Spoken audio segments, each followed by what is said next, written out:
যেই সমাজের তরুণরা জেগে উঠে সেই সমাজকে আল্লাহ বদলায় দেন। 24-এর 5 আগস্ট সেলুট যুবকরা, তোমাদেরকে তোমাদের জীবন বাজি রাখা লড়াইয়ের কারণে আল্লাহ আমাদেরকে আপাতত মুক্ত করে দিয়েছেন। চিরমুক্তির জন্য এবার জেগে উঠো, এবার শপথ নাও, আমরা বাংলাদেশকে কোরআনের আলোকে গড়বো ইনশাআল্লাহ।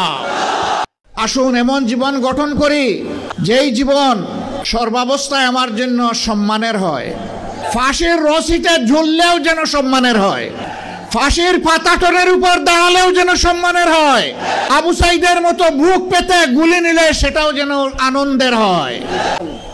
এমন জীবনই রাজনীতিবিদের জীবন হওয়া উচিত। প্রিয় সম্মানিত ভাইরা, এই 24-এর পট পরিবর্তনে লক্ষ্মীপুর একদিন আগে স্বাধীন হয়েছে। লক্ষ্মীপুরবাসীকে মোবারকবাদ। বাংলাদেশ স্বাধীন হয়েছে 5 আগস্ট অথবা 30 জুলাই। আপনারা আল্লাহর পক্ষ থেকে স্বাধীনতা পেয়েছেন 4 আগস্ট, কিন্তু বিনামূল্যে নয়, অতি উঁচু মূল্যে।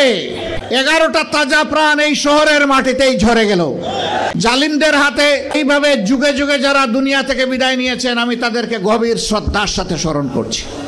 মহান রবের দরবারে দোয়া করছি আল্লাহ যেন তাদেরকে শহীদ হিসাবে কবুল করেন।